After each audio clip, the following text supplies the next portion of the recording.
Mesdames et messieurs, bonsoir et bienvenue sur Sahel TV. Tout de suite, les principaux titres de ce journal. Bientôt un port de pêche à Ndiago. Le président de la République a visité le chantier de construction de cet ouvrage tant attendu par les populations de la commune.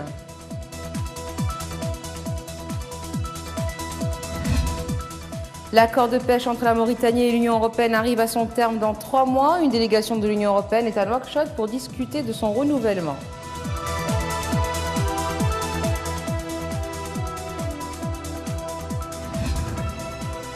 Un Nigérien succède à un Mauritanien à la tête de la force conjointe du G5 Sahel. Il s'agit du général Oumarou Namata Gazama.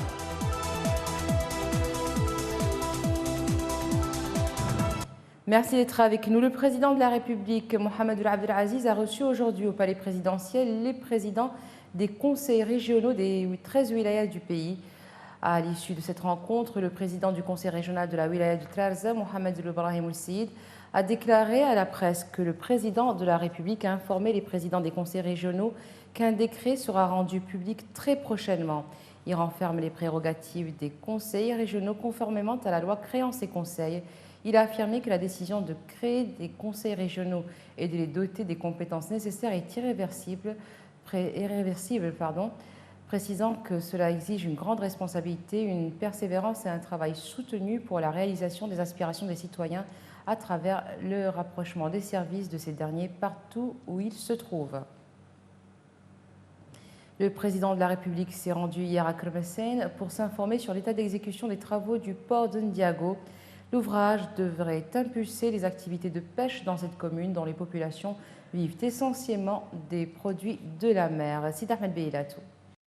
Sur le chantier du port de Ndiago, Mohamed Abdel Aziz a visité les différents chantiers du projet et suivi des explications des techniciens sur ses particularités techniques, ses différentes étapes de sa réalisation, sa capacité et ses perspectives stratégiques dans le renforcement des efforts de développement. Le port de Ndiago est situé à 170 km de Nouakchott et 40 mètres de Kermessène. Il permettra la navigation sur une distance de 15 km à partir de laquelle les villes mauritaniennes situées le long du fleuve Sénégal peuvent être approvisionnées jusqu'au Mali. Il est constitué de plusieurs composantes parmi lesquelles un port de pêche, un atelier de réparation des bateaux et un point de location équipé par la pêche artisanale. Les travaux de réalisation du port de Ndiago est exécutés par une entreprise chinoise. Le président de la République, le ministre des Pêches et de l'économie maritime a abrité hier une séance de négociation entre la Mauritanie et l'Union européenne pour un nouveau protocole de pêche dans le cadre de la convention liant les deux parties. Il est prévu que ce nouveau protocole remplace le protocole en vigueur jusqu'au 15 novembre prochain. La partie mauritanienne à ces négociations a été présidée par le directeur général de l'exploitation de la ressource halieutique et la partie européenne par la directrice générale de la pêche maritime au niveau de l'Union européenne. Cette tournée de négociation a duré 2 jours et la prochaine tournée se tiendra à Bruxelles, en Belgique. L'accord qui arrivera à terme en novembre prochain génère pour le Trésor public 100 millions d'euros en plus d'autres revenus issus des autres activités de pêche et de l'utilisation des infrastructures portuaires. Biram Daoul Abeid était aujourd'hui l'hôte du président de la Commission nationale des droits de l'homme, Maître Ahmed Salem Ould Bouhoubouni. Côte à côte, les deux hommes ont affiché l'entente et la volonté d'œuvrer ensemble pour cultiver les valeurs d'égalité, de paix, de tolérance et du respect de l'autre à travers le dialogue et le débat. C'est Sidibé. Biram Daoul à la Commission nationale des droits de l'homme. Il prône le rapprochement, l'apaisement et la promotion des droits de l'homme. Dans un contexte où nous voulons le rapprochement entre toutes les Mauritaniennes et tous les Mauritaniens, entre toute la classe politique, toute la société civile, le rapprochement des Mauritaniens pour préparer une nouvelle phase de cohabitation entre les Mauritaniens, de concertation, surtout une phase d'entente sur toutes les questions qui ont divisé auparavant les Mauritaniens. Le président de la Commission nationale des droits de l'homme est touché par cette visite du candidat à la présidentielle et leader de la lutte anti-esclavagisme. Nous menons depuis toujours, parfois ensemble, parfois séparément, le même combat pour une Mauritanie juste, tolérante, équitable et prospère.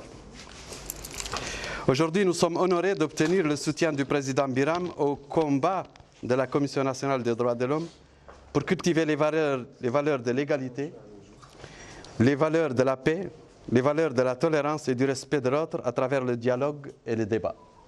La rupture est totale dans la tonalité et dans le choix de Biram Daabeid. Désormais, il est plus fréquentable et entend jouer sa partition dans l'œuvre de construction nationale. C'est un nouvel homme qui prend les rênes du G5 Sahel, le général mauritanien Hanan Ould-Sidi, qui était en poste depuis juillet 2018, vient de céder sa place au général nigérien Umaru Namata Gazama. Umaru Namata Gazama, né en 1963 à Koutoubougou, dans la région de Dosso, est âgé de 56 ans, de simple soldat. En 1985, à général de brigade depuis janvier 2018, il a gravi tous les échelons de l'armée. Après la débâcle de l'armée à Bosso sur les rives du lac Tchad en 2016, c'est à lui que l'état-major des forces armées nigériennes avait fait appel pour redresser la situation.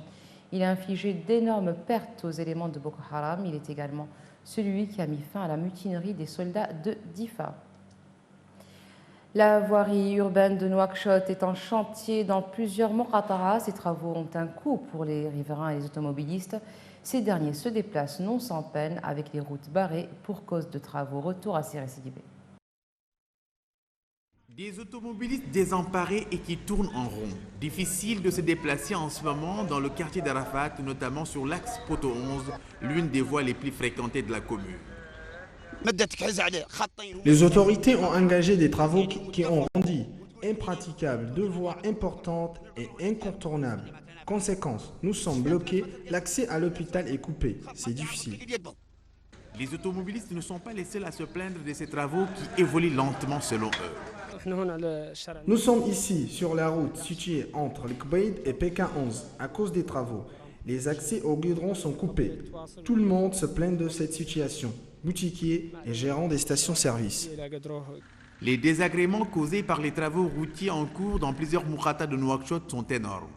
Même si la réalisation de la voirie urbaine est en soi bénéfique pour les populations.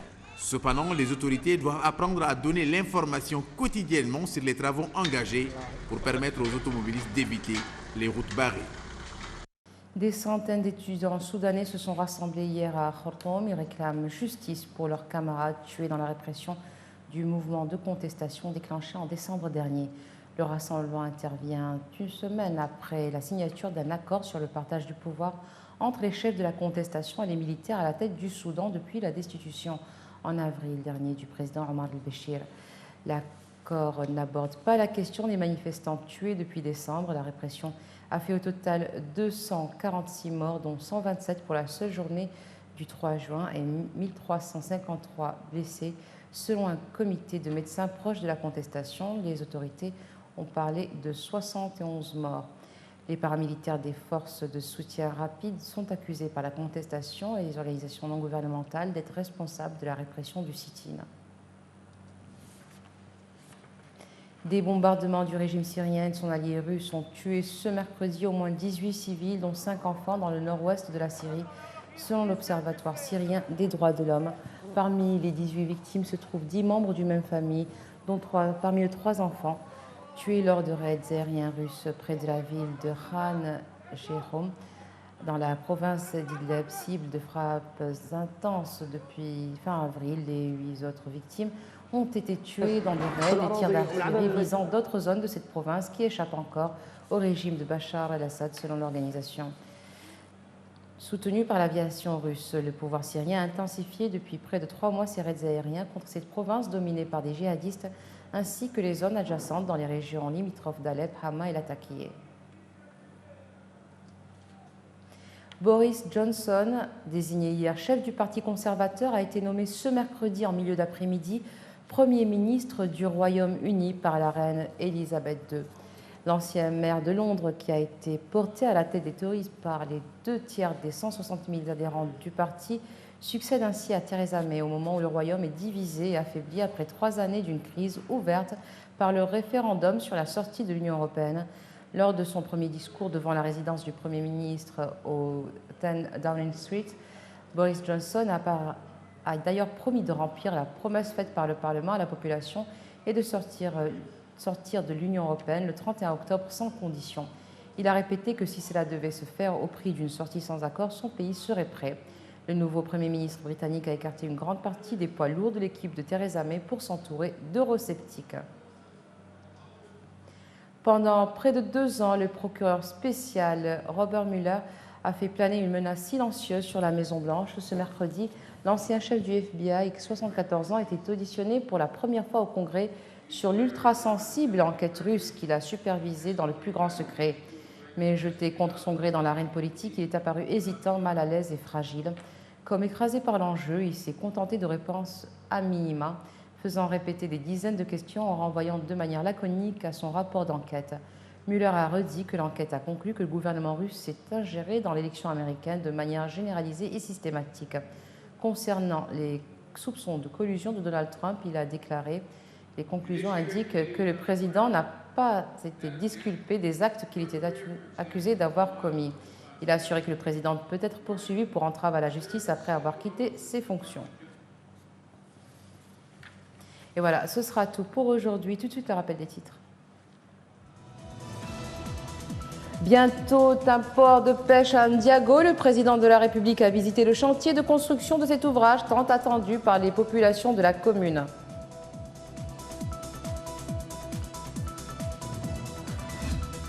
L'accord de pêche entre la Mauritanie et l'Union européenne arrive à son terme dans 3 mois. Une délégation de l'Union européenne est à Nouakchott pour discuter de son renouvellement.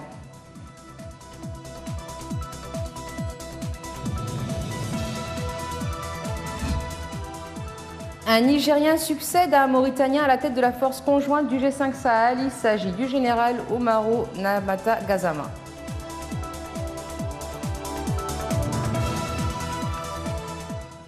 Merci d'être resté avec nous. Excellente fin de soirée sur Sahel TV.